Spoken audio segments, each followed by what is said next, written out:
Well, today was really, really interesting.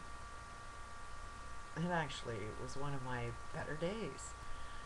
And my addiction, which I won't get into too much, smoking addiction, um, I listen to it. It guides me down the right path all the time, all the time. And this addiction had me going for a walk around this church. Not that I go into the church because I think they're all pretty messed up. And it's like while I'm walking through this parking lot, I'm seeing all of these really expensive cars. I mean, the parking lot is massively full. It's a massive church that's just around the corner from me. And I'm just looking at all of those cars and I'm wondering, how many children had to die so that they could drive to church? Like how, just because war is all about oil right now, so you could drive to church. So I just kind of see this contradiction going on. So there's no way in hell I'll ever, ever, ever walk into a church. But I walk around this one particular church for a specific reason, and that I won't get into right now. But there were some kids that were outside the building. They're, kids, 20-ish. And um, they ended up saying hi to me. They approached me for the conversation. I didn't approach them because I seclude myself. I won't talk with people. I'll say hi, but that's about it. But they asked me how I was doing.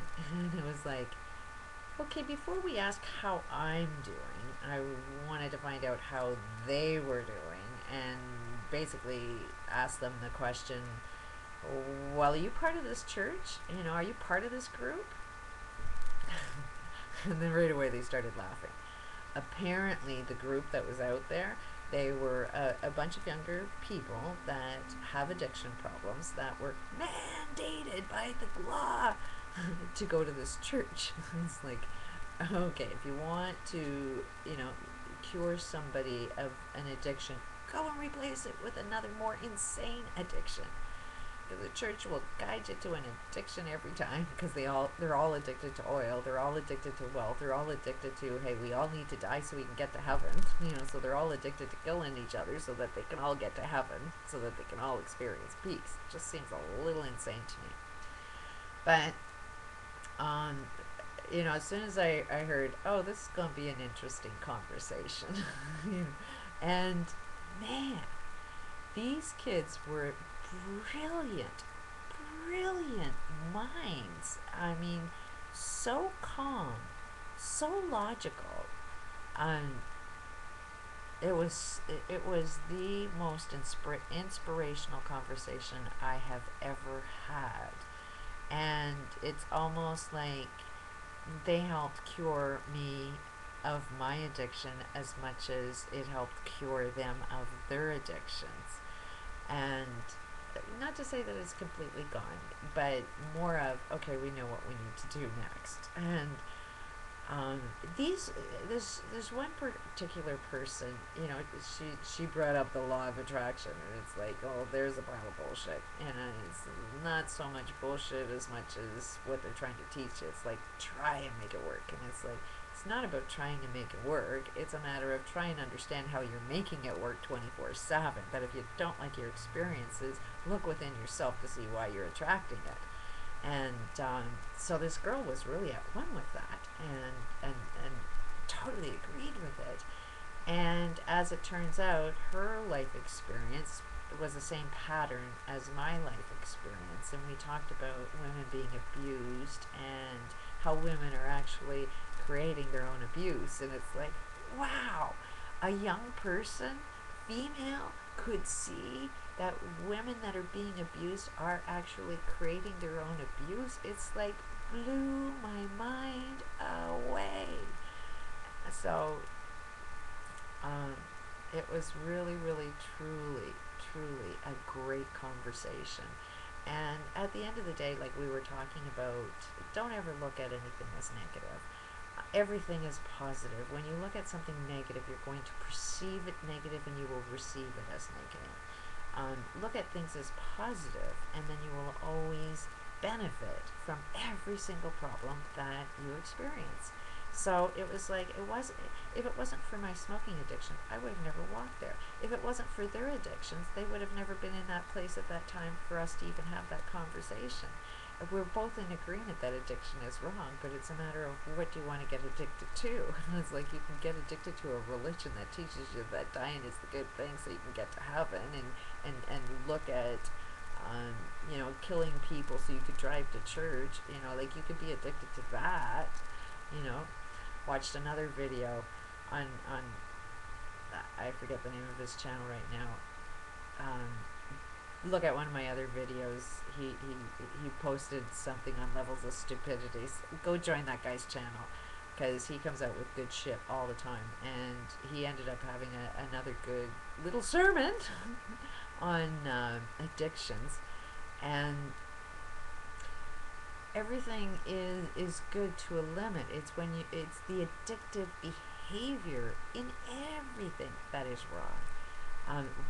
Why do you need something? And it's all about shifting things around. A lot of people aren't really realizing it, that your thoughts, your addictive thoughts, actually create arthritis. So if you have the same belief over and over and over again, it wears out the receptors and will eventually weaken your bones, which will eventually create arthritis. So it's a good idea to change your beliefs up a bit, for your own health. Don't get addicted to one thing. Notice that you have an addiction to something, and just change your addictions up. And your good health is always going to be a sign that you're in a good place. Not to say that I am getting, I definitely have to get rid of a lot of negative addictive thoughts. One of them is I don't fit within society, which clearly I'm starting to fit within society. For me to go out and talk with a group, I offer to work with kids that are dealing with addiction. Apparently I ain't good enough to do that job. I mean, it's not like I'm on this welfare system not trying to work. It's that they don't want to hire me. I've offered to even volunteer at a women's shelter as long as I tell women the truth. They told me that if we tell women the truth, we lose our funding, so they won't hire me. That is the challenge. That's why the government wants to label me as mentally ill, because if I actually want to do the right thing, nobody will hire me. The only way I can get hired is if I'm in agreement to do the wrong thing. So it does make it really hard for me to go out and earn that living. We live in an economic system that's crashing. We need to readjust the way we have an economic system, but nobody's really receptive to that one. It's not about going against something. It's a matter of being with something. You gain power when you're not fighting something. So I wouldn't fight an economic system. I would just change it, transform it. How we value money. How, it's not about getting richer than the other guy. It's always about making somebody just as rich as you. When you are making sure your neighbor has the same as you, then you have a functioning economic system, because at least somebody could buy something from you. But if you've got to be the only one that has all the money, who's going to buy your shit? They have no money to buy your shit, so what's the point in creating anything that nobody can buy? So, huge differences in there. To me, I am slowly feeling like I'm fitting within a society. It's a different society. Another aspect that came up in the conversation is losers always win. And this girl was like, that's it! You've got it! She really understood that. She knew it. It was her truth before I even said it. That I'd rather be the loser because I know I'm going to win. and I don't know if anybody really understands that concept, but if you're the winner, you take it for granted. You stop learning. You stop growing. You just are there saying, I'm on top of the hill and I'm better than you. And it's like everybody at the bottom, you know what? They have to improve themselves. They have to develop themselves. They have to get stronger. They have to get wiser, to overcome the guy that's on the top. So as long as you're the one that's learning and getting better, you're going to win. The thing is that we repeat the same pattern. So it's like, are you going to be on top of that mountain making sure somebody's below you? Or are you going to be on top of that mountain making sure everybody else is on the same mountain as you, and you have nobody to fight anymore? You have nobody to beat anymore. But it's a matter of, are we going to continue this fight, or are we going to, create a world of peace and love that's equal to everybody, even your enemy? Your enemy is just lost and doesn't know how to get found yet. So, very, very interesting morning so far. Peace out.